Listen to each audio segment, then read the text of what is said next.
का इस व्याख्यानमाला में सादर अभिनंदन और आपका इस व्याख्यानमाला को 301 तक भी पहुंचाने के लिए, इसका आत्मा स्वरूप बनने के लिए भी बहुत बहुत धन्यवाद।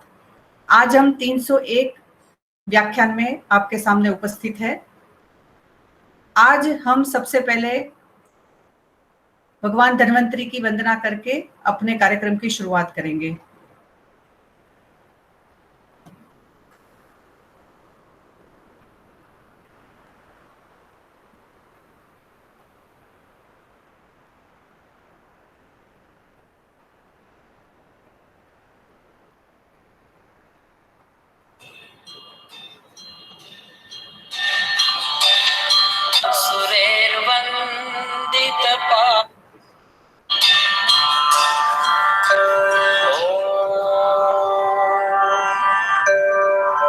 नमामि धन्वन्तरिमादिदेवं सुरासुरैर्वन्दितपादपद्मम् लोके जरारुग्भयमृत्युनाशम् धातारमीशं विविधौषधीनाम् धन्वन्तरिं रमानाथं सर्वरोगनिवारकम् आयुर्वेदप्रवक्तारं वन्दे पीयूषजायकम्।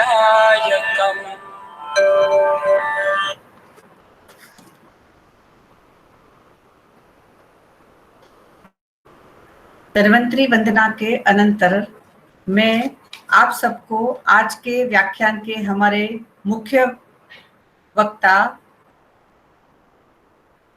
डॉक्टर राकेश सिंह ठाकुर का आपको मैं परिचय करवाना चाहूंगी।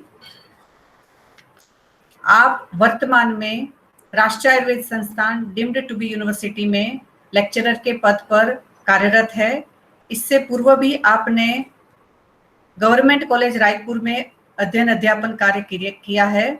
आपने बीएमएस की डिग्री गवर्नमेंट कॉलेज रायपुर से की है। आप एमडी बनारस हिंदू यूनिवर्सिटी से रसशास्त्र एवं पैसेज कल्पना में है और आपने पीएचडी की डिग्री आईपीजीटीएनआर जामनगर से पास की है।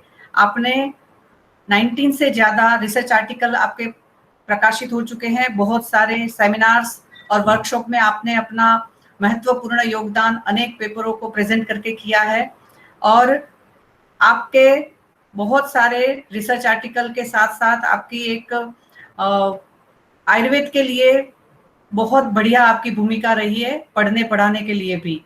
और आपको वैद्यनाथ कंपनी के द्वारा भी एक पुरस्कार और उपाधि आपको दी गई है। तो इन सभी उपलब्धियों के साथ राष्ट्रीय आयुर्वेद संस्थान में अभी आपका लेक्चरर पद के ऊपर चयन हुआ और यहाँ भी आपका हमेशा किसी भी विषय को लेके अगर उसका उपाय, उसके समस्या का निवारण और आगे होके सभी आयुर्वेद के काम करने की आपकी तमन्ना रहती है, इसमें आप विश्वास करते हैं। ऐसे प्रतिभा के धनी डॉक्टर राकेश सिंह का मैं आज इस व्याख्यानमाला में इस व्याख्यान के लिए आपका हार्दिक स्वागत करती हूँ विश्व आयुर्वेद परिषद की ओर से। बहुत बहुत धन्यवाद डॉक्टर साहब, आपने हमें समय दिया और आज आपने हमें व्याख्यान से उद्बोधन करने के लिए आप यहाँ पधारे हैं।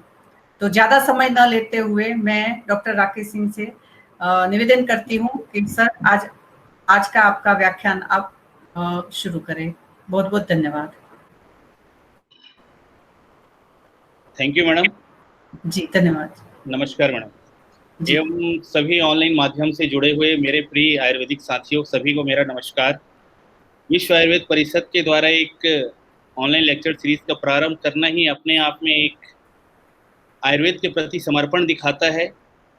कोरोना के ऐसे पैंडेमिक सिचुएशंस में आज हम सभी ग्रसित है, चाहे वो हमारा समाज हो, चाहे हमारा विषय हो, चाहे हमारा अध्ययन अध्यापन हो, फिर भी इस माध्यम के द्वारा हम अपनी बातों को अपने विद्यार्थियों तक पहुंचाना इस माध्यम के द्वारा विशेष रूप से अनुकरणीय है। और मैडम को मैं धन्यवाद देना चाहूँगा कि मैडम आपने इस क्रम को बनाया हुआ रखा है ऐसे पैंडेमिक सिचुएशन में भी।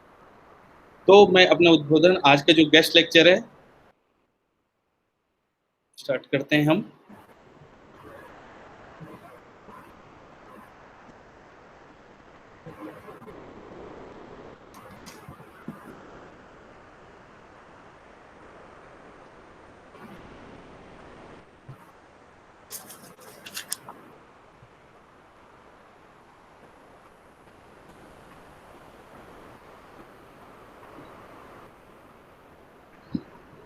मैडम स्लाइड दिख रही है ना? जी डॉक्टर साहब, हाँ जी जी। So today we are going to discuss about the one of the major issues and challenges regarding our method, because Ayurvedic medicine is nothing but a chemical origin medicine. It is the formulation or raw materials which generally collect from our natural resources. So that's why today I decided to discuss with you all, my dear students, regarding the learning about of the dose. Actually, we are in day-to-day practice. Generally, we not very much aware about the things. What are the therapeutic doses which will going to the administered to the particular patients apart from its diseases and its signs and symptoms. So today is the concept of the disease is the concept of matra and its applicability in current scenario. As we all know, our classical literature, चाहे वो चरक हो, चाहे सुश्रुत हो, चाहे चक्रपाणी के द्वारा लिखी हुई टीका हो, there has the universal rule we have to follow all this. तदे युक्तम भेषज्यम यदा आरोग्यम कल्पते सच भेषजम श्रेष्ठो रोगभ्यो स प्रमुच्येत. Means starting from the earliest century of the Ayurvedic treatise, Acharya Charak Samhita has already mentioned about the things when we are going to prescribe any medicine with the help of the Bhesaj or Bhesaj Kalpana, that Yukti Purvak means your consideration of the thoughts, your consideration of your knowledge is very much essential to give comeback stages for the perfectment of the treatment and definitely for the cureness of any reason. रोगोभ्यो यह प्रमोजित्येन च ज्ञान पूर्वम भेषज प्रयोगेन रोग उच्यते. सभी ने ये कहा गया कि जब ज्ञान पूर्वक किसी भी औषध का हम प्रयोग करेंगे उचित मात्रा में, एक उचित अनुपान के साथ, तभी जाके उससे रोग से हमें मुक्ति मिलेगी. This is our classical treatise test. When we are going to earlier about the latest centuries, everybody, चाहे वो चरक हो, सुश्रुत हो, everybody has considered its own classical connotations and its classical thoughts regarding the use of its judicial use of our medical, even it from the animal origin, even it from the plant origin, and even it from the metal origin. दोष जो उसकी मात्रा है, औषध मात्रा, एक ऐसा महत्वपूर्ण क्रम है जिसके द्वारा आप एक औषधि को नियंत्रित भी कर सकते हैं रोगी के शरीर में पहुंचाने के पश्चात भी, तथा उसके होने वाले परिणामों से भी आप बचा जा सकता है. Ayurveda, as we all know that Ayurveda always emphasizes on the concept of drug administration, because the same drug may not be given in two patients afflicted with the similar dosage. Yeah, definitely, because today right now we are using the same drug, same dosage. It's a different type of patient. हमें वहाँ प्रकृति का विचार करनी चाहिए, हमें वहाँ रोग बल का विचार करनी चाहिए, हमें उसकी विकृति का विचार करने के भी अपने डोज को एडमिशन करना चाहिए. क्योंकि हमेशा शास्त्र कहता है यथा विषम यथा शास्त्रम. एक विष को भी अगर हम उचित प्रयोग करें तो एक औषध की तरह काम करेगा, लेकिन अगर एक औषध को भी हम अनुपयोगी तरह प्रयोग करें तो वो एक विष की तरह काम करेगा. औषधम अज्ञान विज्ञातम नाम रूप गुणस्त्रिभी विज्ञातम चापि दुर्युक्तमन पत्यते योगादपि विषम तीक्ष्णम उच्चतम भेषजम भवेत. जो थॉट्स, जो क्लियरेंस में भी आप लोग को बता रहा था, योगादपि विषम तीक्ष्णम उच्चतम भवेत, विष को भी योगों के द्वारा, एक युक्ति पूर्वक यूज के द्वारा हम एक मेडिसिनल फॉर्मुलेशंस के फॉर्म में यूज कर सकते हैं. भेषजम चापि दुर्युक्तम, अगर वो मेडिसिन फॉर्म में दिया गया हो, मेडिसिन फॉर्म में उसका वर्णन किया गया हो, अगर हम उसका ठीक से उपयोग नहीं करें, तीक्ष्णम संपद्यते विषम, वो भी वो विष की तरह हो जाता है. Means that is the classical scientific guidelines of our classical text. There is a difference, there is a very minute difference between a wish and a औषध. अगर आपने विष को युक्ति पूर्वक यूज किया, that converts into the form of suitable medicine for any type of disease. But अगर उसी तरह अगर आप एक औषध को दुर्युक्त पूर्वक, मीन्स आपने ध्यान नहीं दिया कब एडमिनिस्ट्रेशन कराना है, कैसे एडमिनिस्ट्रेशन कराना है, आपने उसका फॉर्मुलेशन अच्छे से नहीं किया, आपने उसकी मैन्युफैक्चरिंग अच्छे से नहीं की, डेट में भी द पॉसिबल कि वो जो मेडिसिन वर्णन शास्त्र में है वो विष की तरह काम करेगा. Hence these drugs are to be administered with great care and number of factors have influence over the drug administration. This is also the scenario of the modern medical science. परिभाषा क्या होती है, इसकी मीनिंग क्या होती है, मात्रा का बहुत से वर्णन हमें देखने को मिलते हैं। चाहे हम किसी औषध निर्माण में जाए तो वहां भी हमें मात्रा को वर्णन मिलता है कि कितनी मात्रा में हमें स्वरस ऐड करना है, कितनी मात्रा में चूर्ण ऐड करना है, कितनी मात्रा में उसमें घटक द्रव्य का। कहीं कहीं मात्रा एक यूनिट के में है, कहीं मात्रा परिमाणम चरक संहिता सूत्र स्थान 1/62 का श्लोक है चक्रपाणी के। पोसोलॉजी, मॉडर्न मेडिकल साइंस इसको पोसोलॉजी के नाम से जानता है। डील्स विद द डोज और quantity of the drugs to get desired pharmacological action. Yes, this is the basically cause कि हम अगर कोई औषध दे रहे हैं, किसी मात्रा में दे रहे हैं, so our main aim is to get desired pharmacological action after the that particular drugs in therapeutic doses, only in therapeutic doses, not more than therapeutic doses. Actually, this is the concept of our औषध मात्रा।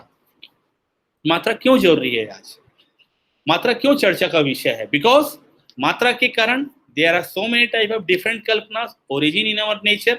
चाहे वो स्वरस कल्पना हो, चाहे कल्क कल्पना हो, चाहे क्वात कल्पना हो, चाहे स्नेह कल्पना हो, चाहे संधान कल्पना हो, सभी कल्पनाओं का वर्णन एक मात्रा के निमित्त किया गया है। There is a change in the scenario, कि कहीं भी प्रक्षेप द्रव्य का आप मान देखेंगे स्वरस कल्पना में आपको अलग दिखने मिला।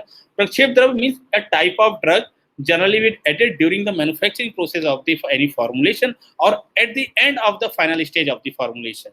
तो प्रक्षेप द्रव्य की भी मात्राएं अलग हमें देखने को मिलती है। Generally in which quantity, how much quantity will be added, जिससे आपको डिजायर्ड एक्शंस देखने को मिले, and at what amount it should be the administered to the patients. So मात्रा, dose is the first step to prepare any type of formulations, also to prepare any type of formulation, to prepare any type of medicine regardless from the metallic or mineral origin, and after that to be the administered to the patients in which quantity and which amount. So that's why it was needed to discuss with all of you regarding its need and necessity of matra। बहुत से हमें वर्णन ऐसे देखने को मिलते हैं मात्रा के केसेस में, जहां पे अलग अलग मात्राओं में अलग अलग डिफरेंट टाइप्स के कल्पनाओं का वर्णन मिलता है। जैसे स्वरस कल्पना की आप बात करें, जब हम ताजे औषधियों के द्वारा निर्मित किया जाए, फ्रेश लीव्स के द्वारा, तो उसकी मात्रा अर्धपल बताई गई है। जब उसी स्वरस को हम किसी शुष्क औषधियों के द्वारा निर्मित करें तो उसकी मात्रा जेड डबल एक पल हो जाती है। कल के एवं चूर्ण की मात्रा क्योंकि उतनी एक पल में लेना संभव नहीं, उसमें डिजायर्ड थेरेपेटिक एक्शन हमें 1 गर्श की मात्रा में मिल जाती है। उसी प्रकार क्वाथ की मात्रा दे तो शास्त्रोक्त मात्रा 2 पल हमें देखने को मिलती है। मीन्स आप देख सकते हैं which changes with the origin of your dosage forms, which changes with the origin of the need of manufacturing of the drug, matra will be the change। So that means our classical literature, चाहे वो रसशास्त्र के हो, चाहे आयुर्वेदिक ग्रंथ हो, और जो classical textbooks of Ayurveda have knowledge about the changes in the dose regarding with the irrespective of the kalpana, irrespective of its dosage form, every kalpana has its own dosage form। उन्होंने मात्रा एक नहीं रखी, उसकी मात्रा सबकी अलग रखी, and that is the evidence based study। that is not, उन्होंने ऐसा नहीं कि उनको जो समझ में आया उन्होंने वो लिख दिया। no my dear students, that they are taking is that after they are judicially used for many months, many years, they getting that results कि हाँ 1 पल की मात्रा में हमें स्वरस को देना चाहिए जब शुष्क औषधियों के द्वारा प्रयोग किया। इसी प्रकार अगर बल की अपेक्षा की बात करें तो बल की अपेक्षा के लिए बहुत अच्छा उदाहरण हमारे शास्त्रों में मिला है शुद्ध गुगलू का प्रयोग करने के लिए। जब शुद्ध गुगलू का उत्तम बल हेतु प्रयोग करना चाहिए। उत्तम बल का मतलब क्या है? उत्तम बल का not only to get the maximum body strength, उत्तम बल आते रोग बल भी जब उत्तम हो, जब आपको ऐसे डिसीज को क्योर करना पड़ रहा है जिसकी जो उत्तम हो, मतलब जो अधिक वीर्यवान हो, जो जिसकी पोटेंसी, जिस डिसीज की भी बहुत ज्यादा पोटेंसी हो, तो उस समय हमें औषध मात्रा को भी उत्तम बल में पे, तो वहां पे 12 मासा का वर्णन किया गया है। उसी प्रकार अगर मॉडरेट डिसीज है तो कोई 8 मासा का वर्णन किया गया। हीन बल में अगर आपको प्रयोग करना है तो 4 मासा का वर्णन। ये बहुत ही बेस्ट एग्जाम्पल मिलता है। हमारे और भी ऐसे उदाहरण हैं, पिपली के हो, चाहे भल्लातक रसायन के हो, चाहे बहुत सारे ऐसे अन्य औषधियों का भी वर्णन मिलता है जहां पे एक ही औषध को व्याधियों के अनुरूप अलग अलग मात्राओं का वर्णन किया है। So this is the beauty and this is the beauty of Ayurveda, this is the beauty of the Ayurvedic traditional system of medicine. Actually importance क्या है मात्रा की, चाहे आप सारंगधर संहिता देख लीजिए, when you are going to see about the Charaka Sutra Sthana, चाहे Charaka Vimana, every literature, every point of literature has basically gives idea about the importance of matra। ना मानेन बिना युक्ति द्रव्याणाम जायते क्वचित अतः प्रयोग कार्यार्थ मान मत्र च्युते मया। ना मानेन बिना युक्ति द्रव्याणाम, मान के बिना, मान मीन्स मात्रा के बिना, बिना युक्ति को द्रव्य जायते क्वचित अतः प्रयोगार्थम मान, मात्रा मीन्स मान की इंपॉर्टेंस बताई गई है। क्योंकि मात्रा का एक अर्थ मान प्रकरण भी हम लिया जाता है, जहां पे हम यूनिट्स ऑफ मेजर्स के बारे में, because at the time of the classical scenarios, at the time of the literatures, they are generally using the different types of मान, चाहे वो कर्ष में हो, चाहे पल में हो, चाहे कुड़व में हो, चाहे तुला में हो। सो उनका एक मान था। तो किसी भी कार्य को प्रारंभ करने से पहले they are going to discuss about the मान, किस मान में हमें इस कल्पना का निर्माण करना है, और कल्पना के पश्चात उसको किस मान में व्यक्ति को देना है, रोगी व्यक्ति को। मात्रा कालाश्रय युक्ति सिद्धिर युक्तो प्रतिष्ठता तिष्ठत्युपरि युक्तज्ञो द्रव्य ज्ञानवतो सदा नमान गिज्ञो दोषादि नाम हिषक व्याधि निग्रह समर्थो भवति। व्याधि निग्रह समर्थो भवति मीन्स दोषादि द्रव्यों का विचार करने के पश्चात when you are going to discuss about the equal and exact dose of your formulation, चाहे वो चूर्ण हो, चाहे क्वाथ हो, चाहे किसी प्रकार के भस्म हो, चाहे असौरिशी संधान कल्पना क्यों ना हो, when you are going to describe exact regarding the therapeutic dose of all the formulation, that is the sufficient point to achieve your target to your patients also actually. चरक सिद्धि स्थान एवं चरक सूत्र स्थान में बहुत सारे ऐसे भेद बताए गए हैं। There are multiple factors.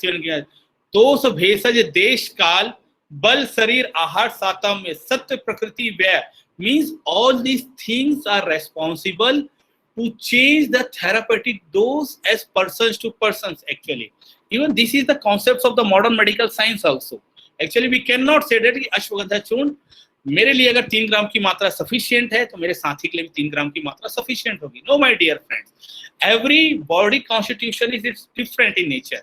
So when we are going to describe your drug, at least आप उसको दोष देखिए, दोष की प्रबलता देखिए, आप भेषज देखिए। When you are going to, कौन सा भेषज दे रहे हैं आप? बहुत बलवान वीर्य वाली औषध दे रहे हैं, आप स्वरस दे रहे हैं, कि आप केवल फांड का प्रयोग कर रहे हैं? देश काल का विचार कीजिए, आप आनुप देश को व्यक्ति को औषध दे रहे हैं या जांगल देश को औषध को दे रहे हैं? काल, कौन से काल? Generally this is the biggest we lacuna we are not going to properly using our औषध सेवन काल actually. This has its own importance. Just see, when you are going to prescribe your drug according to the औषध सेवन काल which mentioned in our classical text, no, ऐसी बात नहीं कि शास्त्र में जो लिखी हुई बातें वो हम असत्य तब तक नहीं कह सकते जब तक हम उसको प्रूफ नहीं कर सकते। ओके, तो जो शास्त्र में कही हुई बातें हैं कि काल का प्रयोग कितनी बड़ी बात बता गई, आपको औषध सेवन काल भी बता दिया गया। अब वो कुछ करने की आवश्यकता नहीं है, just you have to identify disease. वो डिसीज में कौन सी दोष प्रधानता है, पर्टिकुलर जो औषध आप दे रहे हैं उसकी कार्मुकता क्या है, that completely dissolve in the body. Body में लेते हैं उसकी bioavailability of the drug increase हो जाएगी। Definitely it has its own absorption capacity increase है, कि उसकी शॉर्ट सेल्फ लाइफ पीरियड है ड्रग की। सो इसके लिए आपको थोड़ा फार्माकोलॉजी भी पढ़ना चाहिए, बिकॉज जब आप फार्माकोलॉजी पढ़ेंगे and with the help of that particular pharmacology, when you are going to pharmacology को जब आप अपने शास्त्र के साथ understand, you have to get that definitely a wonderful results for all of them. So औषध सेवन काल का प्रयोग कीजिए। औषध सेवन काल में बताया कि कौन से दोष की प्रधानता में कब हमें औषध देना चाहिए, एंड उस औषध सेवन काल के according when you are going to administer your drug, then definitely you will get results in short period of time, also in minute doses. It's my presumption also and it's my practice also कि अगर मैं औषध सेवन काल के according अपने औषध का प्रयोग करता हूँ तो समटाइम मुझे 1 ग्राम चूर्ण के मात्रा में ही मुझे रिजल्ट देखने को मिलता है, मुझे मरीज को 3 ग्राम मात्रा के देने की जरूरत नहीं है। या sometimes we are going to increase the therapeutic dosage जब हम काल का प्रयोग और जनरली हम काल का प्रयोग नहीं करते अगर कुछ व्याधियों को छोड़ दिया जाए। सो ये हमें अपनी चीजें सुधारने की आवश्यकता है। बल, बॉडी स्ट्रेंथ कितना है उसकी, क्या वो औषध दे रहे हैं उस औषध मात्रा को पचा पाएगा, एब्जॉर्ब कर पाएगा, या फिर उसका बल इतना है कि हमारी औषध मात्रा कम हो जाएगी। That should be also the consider. शरीर आहार सातम्य, आहार कैसा है उसका, भोजन की विशेषता क्या है, जिस देश में वो रह रहा है सातम्य है कि नहीं है, उसकी प्रकृति क्या कहती है, कहीं वातज प्रकृति का नहीं है, कहीं पित्तज प्रकृति का नहीं है।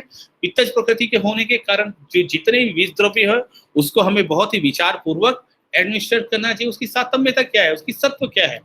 What is this where age is also another point of consideration, because जब आप एज की बात करें, देखिए चाहे आप सूत्र स्थान उठा लो, चाहे काश्यप संहिता उठा लो, चाहे सारंगधर संहिता उठा लो, क्षीरप क्षीरनाद अन्नाद करके डिफरेंट टाइप्स ऑफ आपको एक आइडियाज दे दिया गया है कि आप किस फॉर्म में, किस थेरापेटिक फॉर्म डोज में आप एडमिनिस्टर करोगे आप। और बहुत ही युक्ति पूर्वक उन्होंने बताया गया, उस समय जो उपलब्ध वस्तुएं थी उनके पास, उन उपलब्ध वस्तुओं के द्वारा उन्होंने that gives an idea after the selection of the doses actually. So this is very much important by those भेषज देश काल बल सातम्य के द्वारा करना चाहिए। फिर चरक संहिता में जब हम सिद्धि स्थान पहुंचे तो चरक महोदय ने ये भी कह दिया, सर्वम च रोग प्रश्माय कर्महीनाति मात्रम विपरीत कालम मिथ्योपचरम नतम विकारम शांति नियत पथ्यमावि प्रयुक्तम। मीन्स आपको रिजल्ट नहीं मिलेगा अगर आपने उसके ठीक से प्रयोग नहीं किया, रोग प्रशमन आपको नहीं मिलेगा अगर हीन या अति मात्रा में औषध का प्रयोग करोगे। Means that drug that does should be the perfect in nature. केवल फॉर्मुलेशन परफेक्ट होने से मतलब नहीं, जरूरी नहीं है आप किसी को स्वर्ण भस्म खिला दो और आप स्वर्ण भस्म खिलाने के बाद सोचो।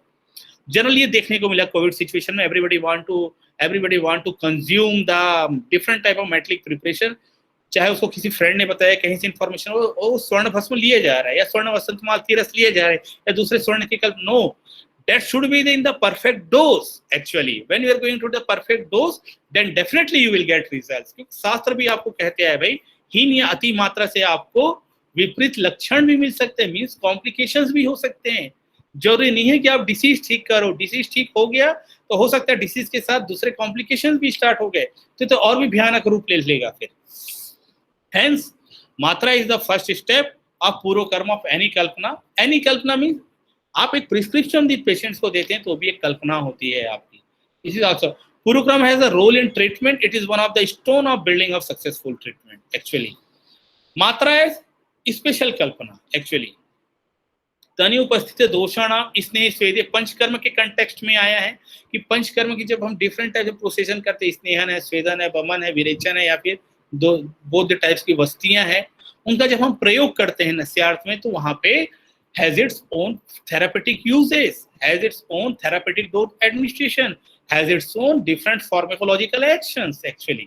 तो उन औषधियों के द्वारा, उन फॉर्मुलेशंस के द्वारा जब आप निश्चित औषध मात्रा में प्रयोग करो तो उस पंचकर्म का एक निश्चित प्रयोग होता है, एक निश्चित मात्रा होती है, एक निश्चित काल होता है। उसी प्रकार के पंचविध कषाय कल्पना में भी आपको बता दिया गया, आप सभी को पता ही होगा ये बात। स्वरस कल्प क्वाथ हिम फांड, जैसा जैसा हम आगे बढ़ते हैं उसमें यथापूर्वम बलाधिक्यम, यथापूर्वम बलाधिक्यम जी, स्वरस कल्प क्वाथ हिम फांड मीन स्वरस से सबसे ज्यादा बल होगा, उसके बाद कल्प में देन क्वाथ एंड हिमशित फांड। तो इस प्रकार के उसकी मात्राएं भी बताई गई। और व्याधि आतुर बल अपेक्षणीय, it is a very much important point my dear student, कि जनरली हम इसको मिस कर जाते हैं। व्याधि एवं आतुर का बल, हमारे पास आया कोई ज्वर का मरीज, हम नहीं देखते उसकी रोग परीक्षा क्या है, उसकी व्याधि की तीव्रता क्या है, जस्ट हमें ध्यान आया हमने लिख दिया संसमनी वटी, हमने लिख दिया कोई जय मंगल रस, हमने लिख दिया अमृता रिश, तो इससे काम नहीं चलेगा। हमें अपने पैथी को भी, हमें अपने गाइडलाइंस को भी, हमें अपने प्रिस्क्रिप्शन वे को भी एक थोड़ा साइंटिफिकली प्लेटफॉर्म में लेके आना पड़ेगा, क्योंकि ये क्लासिकल टेक्स्ट ही कहता है कि आप व्याधि को अच्छे से बात कीजिए, आप पेशेंट के साथ प्रॉपर डिस्कशंस कीजिए। When you are going to discuss each and everything your patient, then definitely you will find results in a short period of time. Utility क्या है, व्हाट इज द एप्लीकेशंस क्या है। आप knowledge, अगर आपको मात्रा की नॉलेज होती है, एक निश्चित औषध की मात्रा होती है, तो patient one should remain healthy. मैं भी हेल्दी रह सकता हूँ अगर मेरी आहार की मात्रा सही है, मेरी विहार की मात्रा सही है, तो डेफिनेटली मैं हेल्दी रह सकता हूँ। आहार मात्रा would be fixed according to the द्रव्यास एक्चुअली।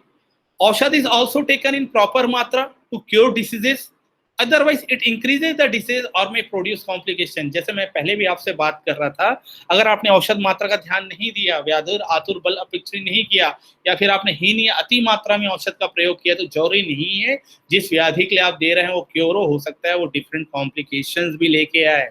तो एटलीस्ट हम कॉम्प्लिकेशंस का तो जनरेशन ना करें।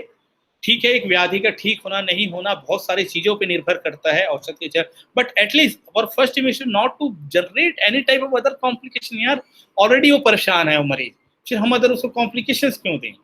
सो by utilizing proper dose of मध्य, जैसे मध्य के बारे में बात होती है, जो मध्य के बारे में वन शुड, हमारे शास्त्र में अलग अलग प्रकार के मध्य या मदात्य के लक्षण भी बताए गए हैं। So one should live healthy and get benefit, if it is not taken properly it may cause complications also. Same here, the विश बिकम नेक्टर और अमृता if it is not taken in proper मात्रा actually. Much needed, जो हमें day to day practice में देखने की आवश्यकता होती है, what is the collection of raw materials. We are not, मैं ये नहीं कहता कि we are all from the department of the द्रव्यगुण और रसशास्त्र डिपार्टमेंट कि हम रॉ मटेरियल, बट एटलीस्ट जो औषध हम दे रहे हैं मरीज को, जो चाहे वो मार्केट से भी ले रहे हैं, एटलीस्ट उसके बारे में हमें जानकारी होनी चाहिए। क्या मार्केट से जो फार्मेसी से हम दे रहे हैं, दे हैव जीएमपी सर्टिफिकेशन और not, at least there are some guidelines. अगर हम उस गाइडलाइंस को फॉलो करें जो ड्रग एंड कॉस्मेटिक एक्ट में भी कहता है, because our moral duty is we are physicians first, not from the department of any, कहीं से भी हो। Your moral duty is to learn our drug जो है रॉ मटेरियल, भाई जीएमपी सर्टिफाइड फार्मेसीज है, लाइसेंसिंग फार्मेसीज है, प्रॉपर उसमें प्रॉपर उसके टेबुलेशन में दिया गया है, तो एटलीस्ट हम कह सकते हैं कि they are taking good quality products for the preparation of any, they should be the authentication. Addition of prakshep dravyas, yeah, this is very much important point. With the addition of the prakshep dravya, it is also much necessary to check each and equivalent doses as also mentioned in the classical text. अगर आपने प्रक्षेप द्रव्य का ध्यान नहीं दिया तो प्रक्षेप द्रव्य की मात्रा ज्यादा हो गई तो हो सकता है औषध के साथ वो कॉम्बैक्ट एक एडिटिव की तरह काम करे। अगली क्लास में देखेंगे what is the additive, what is the accumulation of the doses. So preparation of different compositions. अनुपान की मात्रा भी ऐसा नहीं कह रहे हैं कि अनुपान की मात्रा हमने generally we are going to patient को कहते हैं कि शहद के साथ लीक कर लेना चाहिए, बट हमें एक उसको पेशेंट को आइडिया भी देना चाहिए एटलीस्ट, क्योंकि एक डाटा भी हमको अपने जनरेट करना है अपने साइंस के लिए, अपने समाज के लिए, अपने आयुर्वेद के एक्सेप्टेंस के लिए। क्योंकि जब हम कोई डाटा जनरेट करते हैं तो हम अपने डे टू डे प्रैक्टिस में भी वो काम हमें करते रहना चाहिए। एटलीस्ट हम कह पाए कि हम पेशेंट को 2 ml या 3 ml अंदाजे के साथ हनी के साथ लेने के लिए कहते हैं, या इतने 150 ml ऑफ वाटर के साथ लेने के लिए कहते हैं, या 100 ml ऑफ क्वाथ के साथ लेने के लिए कहते हैं। That will completely change our science actually. हम ये नहीं कहते भाई एक पानी के साथ ले लेना, जनरली हमारे टर्मोलॉजिस्ट होता है तो हमें कुछ मात्रा बतानी चाहिए उनको, ताकि एटलीस्ट जब वो मरीज सेकंड टाइम आप विजिट करके आए तो कह पाए भाई हाँ 100 ml पानी के साथ अंदाजा से आप बता दो आधा गिलास पानी होता है या 1 कप पानी होता है। 1 cup generally around 50 to 80 ml के आसपास, उतनी मात्रा में आप ले लीजिए। एक ल्यूकवार्म वाटर। आहार कल्पना, औषध के साथ आप आहार कल्पना ले रहे तो उसके बारे में ध्यान होना चाहिए। और मात्रा का प्रयोग केवल इनसी सब मात्रा का प्रयोग डिफरेंट टाइप्स ऑफ थिंग्स में भी देखे, चाहे उंगली प्रमाण हो, चाहे द्रव्य प्रमाण हो, आकृति प्रमाण हो, काल सूचक हो या सांख्य सूचक हो। There are different terminologies in modern medical sciences we use for the purpose of for the definition or for giving the information regarding the dose. Divided doses, when you are one dose, one means 24 hours का dose को हम fractions के form में divide करके देते हैं, it is called as the divided doses. Minimum dosage, smaller dosage, that will be the effective in particular. Maximum dosage, how much given times of maximum tolerated doses, actually this is called the maximum tolerated dosage. That will be the safe to the administration. Lethal dose means a fatal dose, जिसे किसी व्यक्ति की मृत्यु भी हो सकती है। अब जनरली आप जब इंडिविजुअल आप विष उपविष के बारे में अध्ययन करेंगे, जब हम पढ़ते हैं तो वहां पे उसके सबके एक फेटल डोज बताए गए हैं। This is also called as lethal dose 50. The dosage of chemical need to produce death in 50% of the treated animal is called LD50. Means आपने कोई औषध मात्रा दिया और एक औषध मात्रा देने के पश्चात आप एक्सपेरिमेंटल एनिमल्स या रेट्स में देखें कि उसमें 50% ऑफ एनिमल्स की डेथ हो जाती है, तो उसको हम LD50 डोज भी कहते हैं। दिस इज द डोजेज जिसके बारे में हमें कुछ पता होना चाहिए। नो फिक्स डोजेस, हम ये नहीं कह सकते किसी की मात्रा फिक्स है, सभी की मात्रा परिवर्तित होती है। पहले भी बात किया, चाहे काल हो, अग्नि हो, बल हो, वैक्य हो, प्रकृति हो, देश हो, दोष हो, इनके अकॉर्डिंग चाहे हीन सत्व वाला व्यक्ति हो, चाहे प्रबल सत्य वाला व्यक्ति हो, everybody has its own body constitution. तो at least when you are going to prescribe medicine, generally हमें इसके बारे में विचार करना चाहिए। हार्डली मुझे लगता है कि 5 या 10 मिनट का अतिरिक्त समय लगेगा, and that taking of the time 5 to 10 minutes extra, it's giving the importance to your drug. Also ये validation भी होगा, एक scientific community को answers भी होगा कि everybody has own body constitution. Dose fixation means average range of quantities, उसके बाद आप dose fix कीजिए, administered orally within 24 hours. मात्रा and different factors. Actually मात्रा के बारे में बात करें तो जनरली दोष, बल, व्यय के बारे में हम जनरली बात करते हैं, चाहे दोष हो, अग्नि, बल, व्याधि द्रव्यम च कोष्ठम च विक्ष मात्रा प्रयोजित दोष प्रमाणम अनुरूपो ही भेषज प्रमाण विकल्पो बल प्रमाण विशेषपेक्षो भवति। मींस दोष एवं बल का प्रमाण के साथ ही जब हम किसी औषध को, किसी डिफरेंट टाइप ऑफ मेडिसिन को एडमिनिस्टर करते हैं तो इसके therapeutic actions and therapeutic pharmacological action देखने को मिलते हैं। चरक भी कहते हैं एक एज के बारे में, बालानाम मात्रा तो अल्पतरमता भेषजम स्वल्प मात्रा तो यथा व्याधि प्रयोजित, बच्चों में कम मात्रा का प्रयोग करना चाहिए। Everybody has its own sign and scenarios, so as per the need of the age you will decide your therapeutic dose. औषध मात्रा, जिसके बारे में it is very much because this lecture is basically dedicated for the औषध मात्रा और therapeutic dose. मात्रा मूल ही चिकित्सकम, मात्रा मूलम ही चिकित्सकम, मात्रा मूलम ही generally in Charaka the pharmacodynamics and pharmacokinetics of the drugs were explained which include the knowledge of posology। Means हम ये कह सकते हैं हीन मात्रा अति मात्रा कहने का मंत्र ये होता है कि देखो कितनी बड़ी बात कह दी गई है शास्त्र में, मात्र मूल ही चिकित्सता है, केवल औषध मूल को चिकित्सा नहीं कहा है Ayurveda. This is the beauty of the Ayurveda science कि मात्रा के अकॉर्डिंग भी चिकित्सा हो सकती है। मात्रा एक मूल है, मात्रा is the root of any cause, मात्रा is the root of matra dose is the root of any type of things which you're going to see in the future regarding the use is regarding its judicial use। तो इस कोई बात आती है देखने के लिए। इफेक्ट ऑफ अति मात्रा also depends on particular potency of a particular drug। वीर्य के बारे में जैसे हमेशा से बात कर दी गई है, जनरली हम जब औषध मात्रा की बात करें तो जो प्लांट ओरिजिन ड्रग्स है उनके बारे में हमारे शास्त्रों में भी देखने को अलग अलग मात्रा मिलती है। वो तीक्ष्ण वीर्य द्रव्य है, जैसे शुंठी है तो उसकी सिर्फ 1 कर्ष मात्रा बता दी गई है, तीक्ष्ण वीर्य द्रव्य की मात्रा कम है शुंठी के कारण। वहीं अगर हम मध्यम वीर्य द्रव्य की बात करें, चाहे बिल्व हो अग्निमंथ हो, तो उसकी अर्धपल मात्रा मीन्स कर्ष से ज्यादा मात्रा बताए, अर्धपल यानी 2 कर्ष मात्रा होगी। वहीं हम अमलकी की बात करें जो बिल्कुल मृदु द्रव्य मात्रा, उसकी 1 पल यानी 4 कर्ष मात्रा होगी। It means to say that अब just think in your society, just think in our later prescription, एक ही कॉम्बिनेशन में हम शुंठी चूर्ण भी दे रहे हैं, बिल्व चूर्ण भी दे रहे हैं और अमलकी चूर्ण भी दे रहे हैं, और तीनों की मात्रा हमने लिख दी 1 ग्राम 1 ग्राम 1 ग्राम। तो just think is that what is the changes in the scenarios.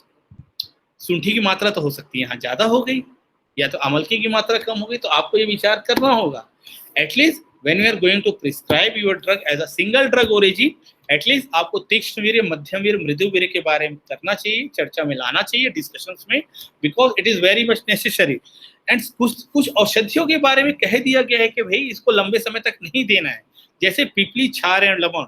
So here my presumption is that when पिपली, क्षार एंड लवण को जब आप सिंगल ड्रग में यूज करो, मीन सिर्फ आप पिपली चूर्ण यूज करो या फिर कोई अपमार्ग क्षार यूज करो या केवल कोई लवण यूज कर, तब आपको उसको लंबे समय तक यूज नहीं करना है। बट ये किसी कंपाउंड फॉर्म में हो, जैसे लवण भास्कर चूर्ण हो, ठीक है, या फिर त्रिकटु चूर्ण हो, ठीक है, या फिर चित्रकादी वटी हो, तो जिसमें ये एक प्रकार के घटक द्रव्य हैं, ये पिपली हो, क्षार हो, चाहे लवण हो, तो वहां पे आप लंबे समय के लिए इसको जुडिशियली एक औषध मात्रा में प्रयोग किया जा सकता है। वहां पे इसकी मनाही नहीं है, ऐसा नहीं है, इसके इंडिविजुअली यूज करने के लिए मना किया गया लंबे समय तक के लिए आप। सो एक्सेसिव यूज ऑफ द द्रव्य कॉज, जैसे मृदुवीर्य द्रव्य के बारे में अभी औषध हम देख रहे थे, मृदुवीर्य औषध में जैसे अमलकी है, अगर आप लंबे समय तक उसका एक्सेसिव यूज करते इट में कॉज दुर्बलता। मध्यम वीर्य द्रव्य का आप लंबे समय तक यूज करते इट में कॉज आपकी धातु क्षय। तीक्ष्ण वीर्य द्रव्य शुंठी आदि का प्रयोग करते इट में cause burning sensation in the body and make it some type of adverse effects और emergency too, because this adverse drug reactions are also the results of the improper dose of drugs. एक बहुत बड़ा important fact है modern medical science का भी और Ayurvedic science का भी, कि अगर हम उचित मात्रा में औषध का नहीं प्रयोग करें तो इससे एडवर्स ड्रग रिएक्शन हमें देखने को मिलते हैं।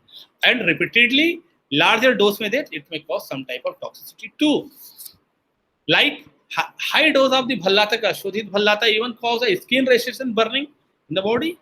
लॉन्ग टर्म ऑफ द गुगलू, शास्त्र में लिखा है, चरक जी खुद कहते हैं कि लॉन्ग टर्म, चरक महोदय खुद कहते हैं कि लॉन्ग टर्म ऑफ गुगलू causes impotency. At the same moment use जो है रस औषधि के, चाहे ताम्र भस्म के बारे में बात करें, 10 टाइम्स ऑफ थेरापेटिक डोज में आप जाएगा तो इट में cause changes in the liver, heart and kidney structures. Okay, hence औषध मात्रा varies from person to person. Charaka Sutra Sthana 5 अध्याय का 3रा श्लोक है, जहाँ कहते हैं कि पुरुष के अकॉर्डिंग ही, अलग अलग पुरुष के अकॉर्डिंग ही, अलग अलग ऋतुओं के अकॉर्डिंग ही, अलग अलग आहार विहार के अकॉर्डिंग ही औषध मात्रा चेंज हो सकता है। In every individual due to the seasonal variation, due to the age variation, matra is not stable. It is directly proportional to the changes in the bala. In some season bala increases and in some season bala decreases, so your therapeutic dose is also the change. So one should standardize it. One may not fix matra for the every person, but that particular range of the matra is to be decided under the range of minimum and maximum. One may easily assess matra of individual within this range. So matra that should be the presented for every individual to exclude variations of seasonal effect that should be the standardized from the Ayurvedic community. So ये भी एक research का काम हो सकता है, एक research का विषय हो सकता है कि एक ही औषध को एक ही मात्रा को लेके हम सीजनल वेरिएशंस में जाके देखें, एज के वेरिएशंस में जाके देखें तो उसके डिफरेंट टाइप्स के हमको एक्शन देखने को मिल सकते हैं। ये शास्त्र भी कहता है। वर्धमान मात्रा के बारे में आपको मिले, चाहे वर्धमान पिपली की बात करो, चाहे भल्लातक रसायन की बात करो, जहां पे एक निश्चित मात्रा में हम डेली अपने औषध की मात्रा बढ़ाते हैं पर्टिकुलर डेज तक, ड्यूरेशन तक, उसके बाद उस मात्रा को कम करते हैं। ऐसा क्यों?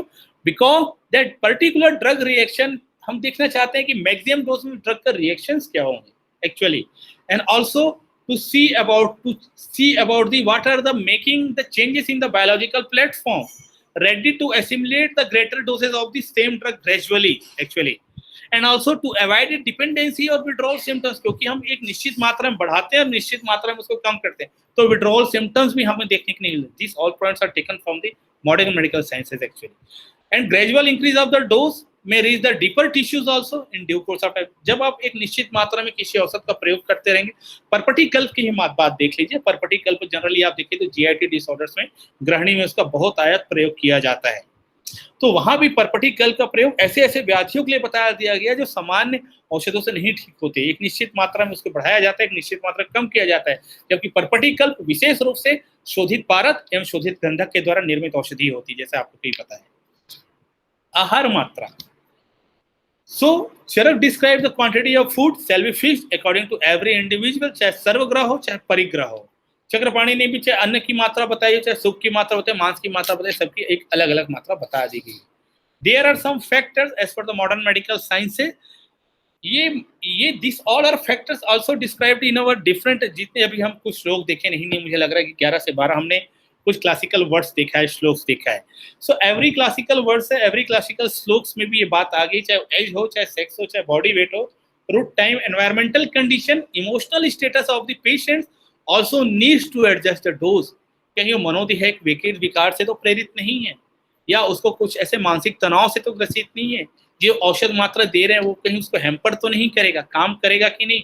Presence of the disease means presence of the disease, जो व्यक्ति डिसीज लेके आपके पास आ रहा है, that may be acute origin का है या क्रॉनिक ओरिजिन का है या सडन किसी वायरल इन्फेक्शन के कारण हुआ है, एंड एक्यूमुलेशन बॉडी में कितने देर तक एक्यूमुलेट हो रहा है, what is the additive effect, synergisms, antagonism, idiosyncrasy, tolerance and tachyphylaxy. These all are some modern parameter factors which influence the dose of any drugs. Accumulations के बारे में अगर examples के बारे में आपका, there are some metallic bhasmas. So when you are going to administer metallic bhasma, apart from the therapeutic dose को आप cross करते हो, so there may be chance of the accumulation of these bhasmas in the body. Later on, this accumulation of the bhasma may create some type of adverse events also. So this may be a chance. Additive effect, when we are going to mixing of many drugs, additive means क्या होता है, mixing of many drugs हो गया। जैसे आपने शुंठी चूर्ण लिया, शुंठी में आपने बला चूर्ण डाला, आपने अश्वगंधा लिया, आपने सतौरी दिया, तो हो सकता है because of the additive effects of one or more drug, there may be chances in the dose circulation, there may be chances of the dose response relationship actually, it may be, तो उसका भी विचार हमें करना चाहिए because we have physician।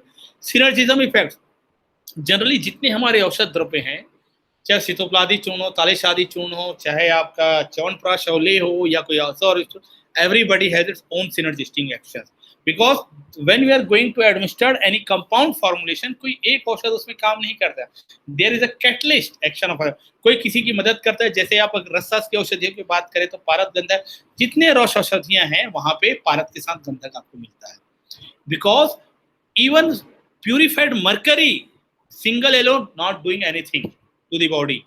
Purified mercury को हम अमृत कह देते हैं, औषध कह देते हैं, लेकिन अकेले वो भी कुछ नहीं कर सकता जब तक उसको हम कजली के फॉर्म में, गंधक के फॉर्म में करें। सो दैट पर्टिकुलर शोधित purified sulphur is responsible to synergize mercury to give good actions, to give beneficial actions actually. So that particular thing is important. So हमें मान के चलते हैं इसी प्रकार से दूसरे औषध द्रव्य भी काम करते हैं, उनके एक सिनर्जिज्म एक्शंस होते हैं। एंटागोनिस्ट मींस एक औषध दूसरे को एंटागोनिज्म होता है, जैसे वत्सनाभ के साथ टंकण, यही चीज शोधित पारद के साथ गंधक भी हो सकता है। बहुत सारे ऐसे आपको रेफरेंसेस देखने को मिलेंगे क्लासिकल टेक्स्ट में, इवन उसके क्लासिकल लिटरेचर में रिसर्च पेपर भी पब्लिश हो गए हैं जहाँ पे हम पारद की विषाक्तता को, इवन प्यूरिफाइड पारद की भी अगर कुछ विषाक्तता होती है तो उसको गंधक सब्सिडाइज करता है। एक्चुअली एक गंधक एक उस पर कोटिंग देता है कजली बना के पारद को, ताकि वो एक माइन्यूट फॉर्म में मरकरी डिस्ट्रीब्यूट हो। माइन्यूट फॉर्म में मरकरी जब डिस्ट्रीब्यूट होगा तो बॉडी उसको एक्सेप्ट करेगा, एकदम से सडन रिलीज नहीं होगी मरकरी, क्योंकि गंधक के द्वारा, प्यूरिफाइड कजली के द्वारा एक कवरिंग कर दी जाती है। एंड दैट कवरिंग जो होता है मरकरी को सस्टेन्ड रिलीज होता है, लिटिल रिलीज होता रहता है। जब लिटिल ड्रग रिलीज होता है that will give action in desired time without any therapeutic, without any toxicity. Actually बहुत सारे औषध द्रव्य हैं जिसके बारे में एग्जैक्ट वर्णन नहीं कि भल्ला तक से बिकॉज ऑफ द पित्त प्रकृति रीजन, चाहे वो हमें स्किन रैशेस देखने को मिलते हैं, चाहे रेडनेस देखने को मिलते हैं, गुगलू के कारण हमें इम्पोर्टेंसी देखने को मिलती है।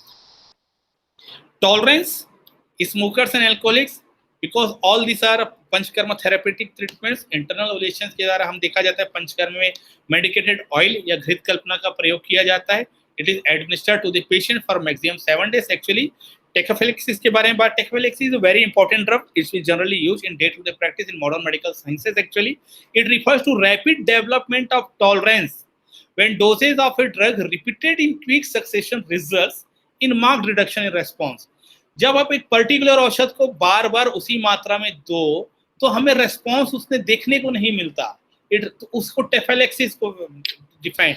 तो इसी प्रकार से हमें ध्यान देना चाहिए जो औषध मात्रा हम दे रहे हैं, डेट क्या टेफेलेक्सिस तो नहीं हो गए।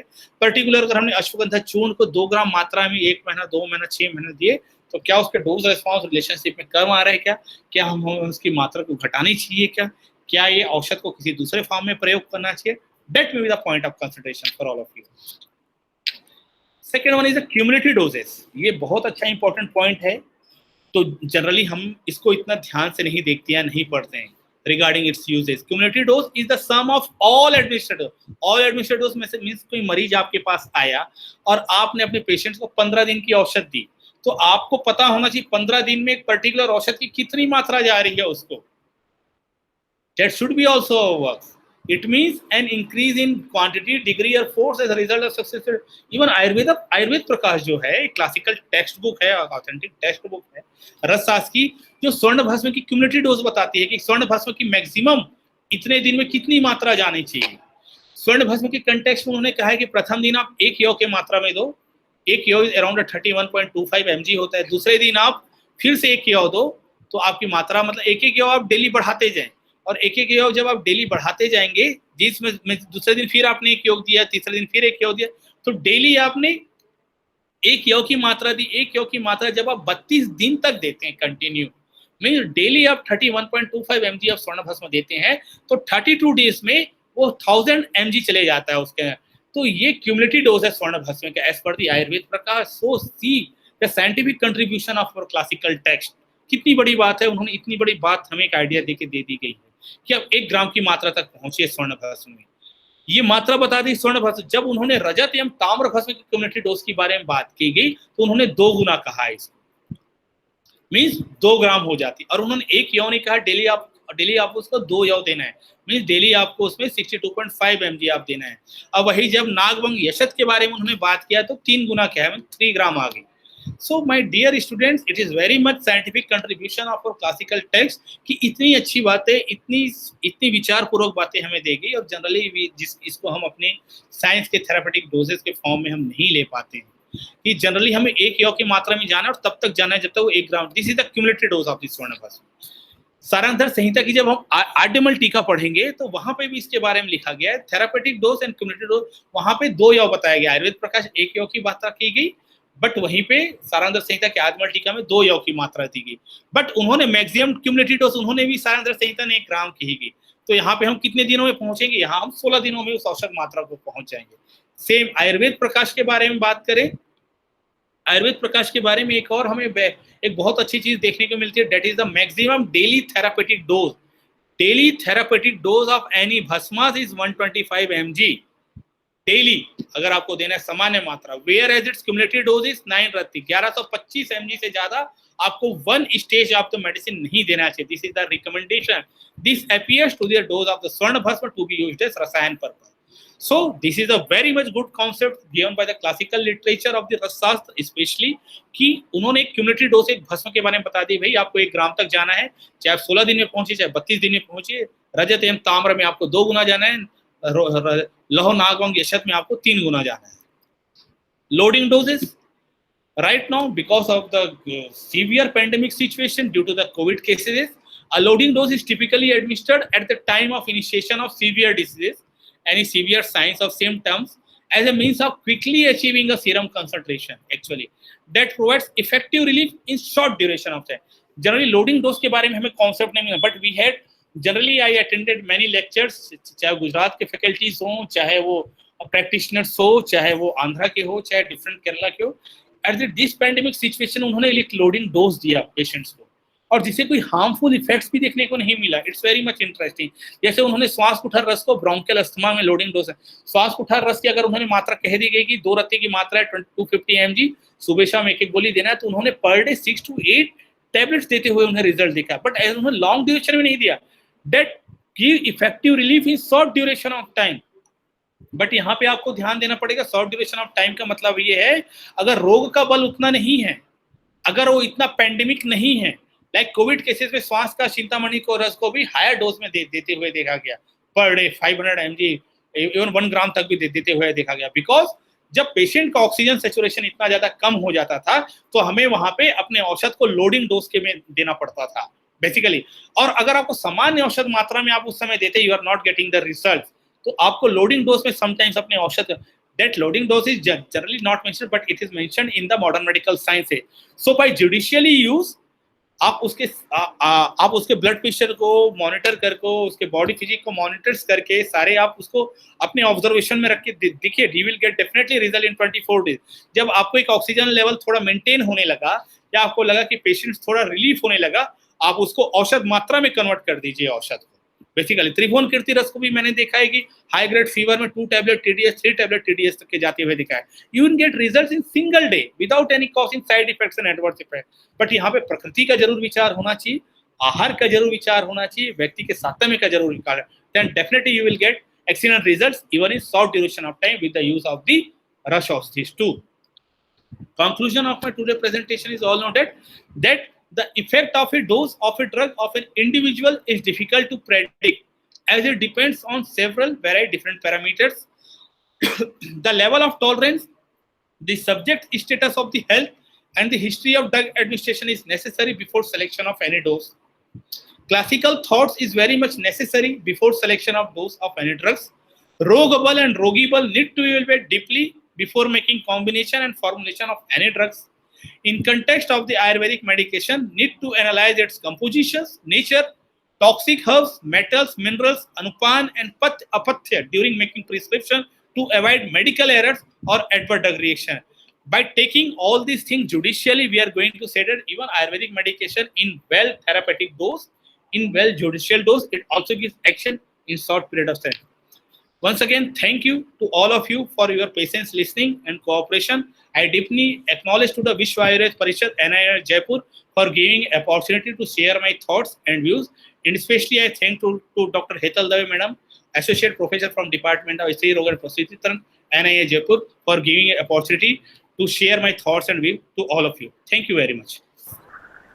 जी डॉक्टर साहब, बहुत बहुत धन्यवाद इतना बढ़िया प्रेजेंटेशन देने के लिए. और मुझे लगता है कि बहुत सारे स्टूडेंट्स इससे प्रभावित होंगे और इस पूरी जैसे कितने सारे कंसिडरेशन हमें औषध लिखने से पहले करनी चाहिए, उस बात को धीरे धीरे अपनी चिकित्सा में भी उसको लागू करेंगे. नो डाउट मैं भी जब अपने जिंदगी की पहली प्रिस्क्रिप्शन लिखी थी तब काफी सारे जैसे चरक सुश्रुत के पॉइंट्स पढ़ने के बाद हमें ऐसा लगता था कि किस तरीके से पहली प्रिस्क्रिप्शन लिखी जाएगी. और आपने इसके लिए बहुत अच्छा एक पथ प्रदर्शन किया है कि जिसको लेके स्टूडेंट्स बहुत अच्छी तरह से उसमें अपना रास्ता बना सकता है.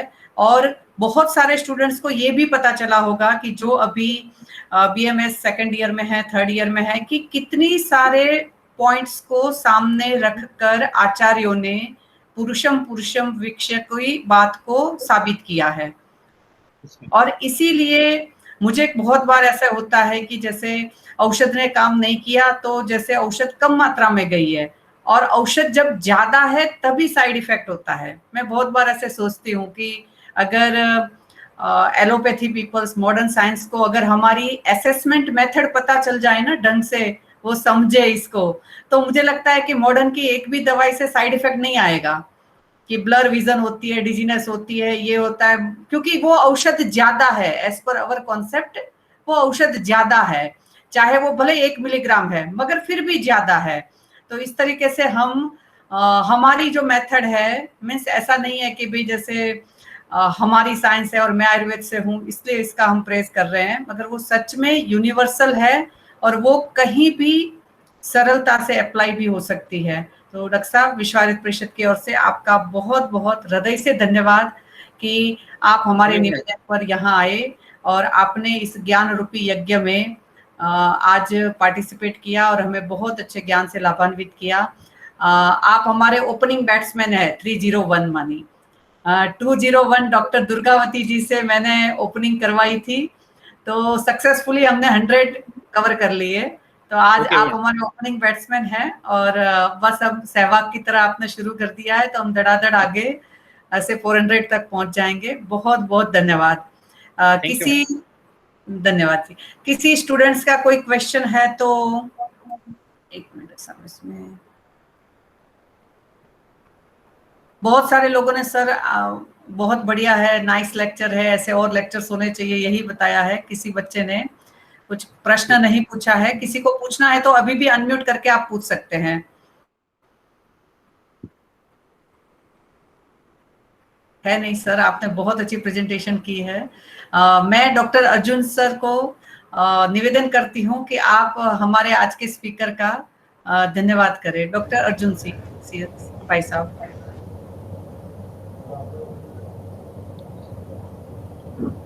नमस्कार, आवाज आ रही ना? जी जी भाई साहब, आ रही है जी भाई साहब।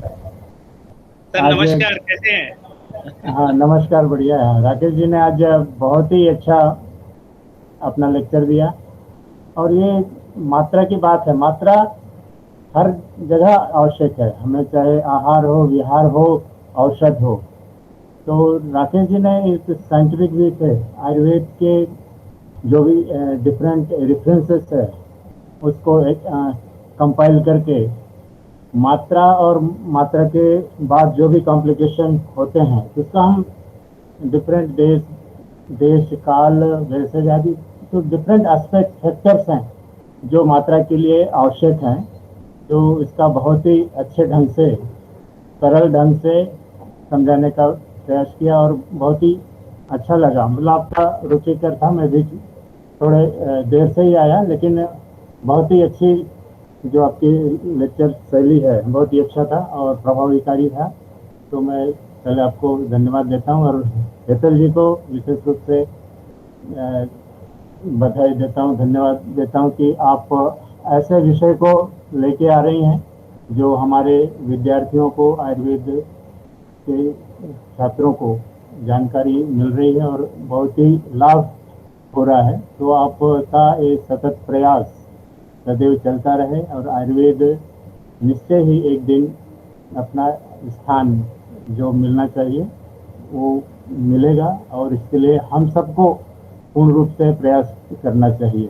मतलब आयुर्वेद के जो भी निर्देश हैं उसको यही लाइटली ना लें। जैसा कि राकेश जी ने बताया कि बीच बीच में कि ये हमारा रिसर्च का विषय हो सकता है, भले एक छोटी बात लगती है, लेकिन हम साइंटिफिक रूप से इसका डाटा कलेक्शन करें और उस डाटा को छोटे हम एक आर्टिकल के रूप में पब्लिश करें तो लोगों तक जाएगा। हम छोटी छोटी बातों को इस प्रकार से एक विस्तृत स्वरूप दे सकते हैं। हमारे पास डाटा कलेक्ट करके उसका पब्लिकेशन करके हम लोगों तक फैलाएं और आयुर्वेद की बात, मतलब लेकिन उसके पहले हम सबको भी अपने आप में, मतलब आयुर्वेद के जितने भी सिद्धांत हैं उनको अपनाना चाहिए। हम सीधे सरल रूप में देखें, हम आहार मात्रा से शायद कहा है, मतलब सम्यक मात्रा में ही हमको आहार ग्रहण करना चाहिए, और उसमें भी सम्यक मात्रा मतलब काल का भी विशेष होना चाहिए, वय का विशेष ध्यान रखना चाहिए, ऋतुओं का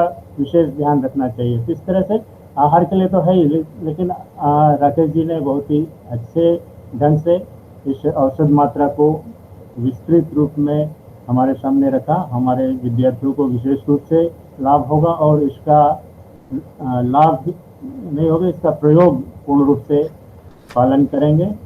बस इन्हीं शब्दों के साथ राकेश जी को बहुत बहुत धन्यवाद, हेतल जी को पुनः आभार, और बलदेव जी को नमस्कार, धन्यवाद। और सभी मित्रों जो यहाँ पर पार्टिसिपेट कर रहे हैं, ये एक ज्ञान यज्ञ है, बहुत महासमुद्र है, ज्ञान की सीमा अथाह है, लेकिन हम छोटे छोटे ज्ञान इस रूप में प्राप्त करें तो हमारा ज्ञान वर्धन क्रमशः होता रहेगा। धन्यवाद। बलदेव जी नमस्कार। जी बहुत बहुत धन्यवाद डॉक्टर अर्जुन भैया। सर आप 2 शब्द कहेंगे?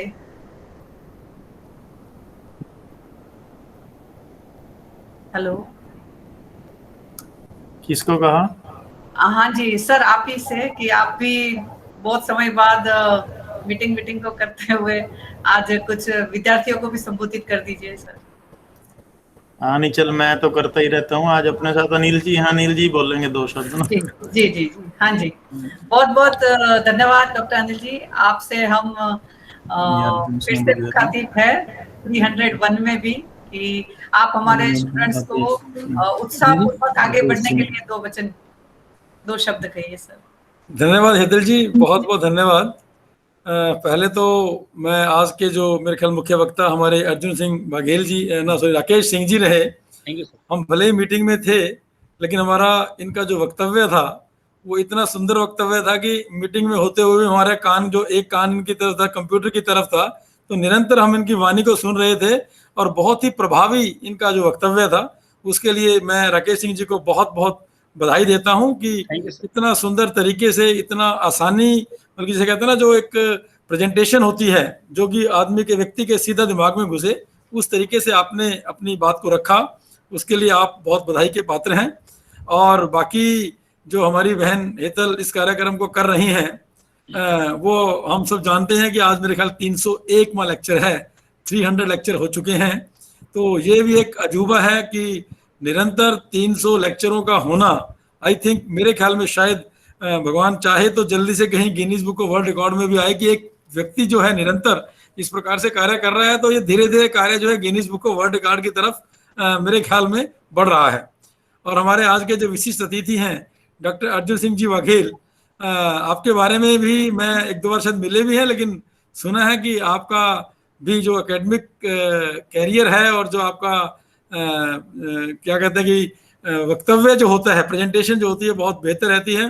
तो अर्जुन सिंह बघेल जी, आज आप विशिष्ट अतिथि के रूप में आए, आपका भी बहुत बहुत धन्यवाद और बहुत बहुत शुक्रिया कि आपने आज इस 301वें लेक्चर में आकर इस कार्यक्रम की शोभा बढ़ाई। और बाकी मैं 300 में कार्यक्रम के इसके अंदर शामिल रहा था, आप ही की तरह से, जैसे आप आज शामिल हैं इसके अंदर। तो मैं आपके सर, तो मैं मतलब कि रियली बताना चाहूँगा कि 300 में लेक्चर में मुझे बड़ा सौभाग्य है मैडम हेतल जी ने प्रदान किया शामिल होने का, जिसमें राजेश जी कोटेचा हमारे मुख्य अतिथि थे। तो बहुत ही बढ़िया कार्यक्रम वो रहा, उसके लिए मैं फिर से दोबारा आपको बधाई देना चाहूँगा। और मुझे पता चला कि शायद अर्जुन जी जो हैं हमारे डॉक्टर बलदेव जी के क्लासमेट भी रहे हैं, तो ये भी हमारे लिए एक बहुत खुशी का विषय है कि क्योंकि डॉक्टर बलदेव जी मेरे भी 1 वर्ष पीछे रहे हैं, यूजी में भी और पीजी में भी। तो हमारा सानिध्य भगवान ने द्वारा जो है कॉन्टिन्यूएशन में कर दिया। तो मैं भी इस मामले में बड़ा भाग्यशाली हूँ, और आप भी मैं समझता हूँ कि बड़े भाग्यशाली हैं कि सर का सानिध्य आपको मिलता रहता है।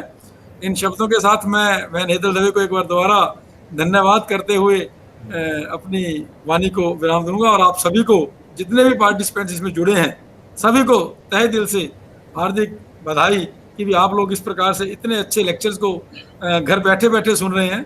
ये सब इस जिसे कहते हैं कि कोरोना काल का मैं कहता हूँ आउटकम है, या ऑनलाइन लेक्चर्स की देन है, और जिसके लिए मैडम हेतल जो है मेरे ख्याल में अपना सर्वस्व लगा रही हैं, जिसके कारण ये लेक्चर आप तक पहुंच पा रहे हैं। तो धन्यवाद, आप सभी को बहुत बहुत बधाई। धन्यवाद बहन हेतल जी। नमस्कार बहुत धन्यवाद। अनिल जी, नमस्कार। जी जी जी अर्जुन भैया। हाँ हाँ अनिल जी, 300 में जो समारोह था लास्ट लेक्चर, उसमें भी आपने काफी प्रभावी ढंग से मतलब मॉडरेट किया, तो आपको बहुत बहुत धन्यवाद। आपसे मुलाकात शायद नहीं हुई, लेकिन इस माध्यम से और भी हम जुड़े रहेंगे। धन्यवाद। बल्ले जी हमारे क्लास परम मित्र हैं, अभी भी हैं, मतलब हमारी बात होती रहती है। धन्यवाद। बहुत बहुत धन्यवाद आपका। बस इन्हीं शब्दों के साथ में 2 जुलाई के एक हीरो डॉक्टर श्रीमान सुभाष चंद्र बोस, जिनको भारत की आजादी के लिए लोगों को प्रेरित करने के लिए 2 जुलाई को ही, यानी आज के दिन को ही अंग्रेजों के द्वारा गिरफ्तार किया गया था। और उसके बाद हम सभी जानते हैं कि जब सुभाष चंद्र बोस की मूवी आई कि भी उनको अपने घर में नजरबंद किया गया, और जब भारत का शेर, बंगाल का शेर जब भाग गया तो भारत की समग्र जनता ने मिठाइयां बांटी थी कि शेर भाग लिया। तो आज उस उत्साह को अपने समक्ष रखते हुए सुभाष चंद्र बोस ने जो सपनों का भारत चाहा था, उसमें आयुर्वेद का योगदान बहुत बड़ा हो सकता है। तो मैं सोचती हूँ कि सुभाष चंद्र बोस, भगत सिंह, चंद्रशेखर आजाद मेरे हीरो है। उनका नाम मात्र से हृदय जोर से धड़कने लग जाता है। तो इन्हीं को याद करते हुए मैं चाहती हूँ कि मेरे सभी स्टूडेंट्स भी इससे एक ऊर्जा प्राप्त करें और आयुर्वेद का सम्यक अध्ययन करके बहुत सारे लोगों की चिकित्सा के माध्यम से सेवा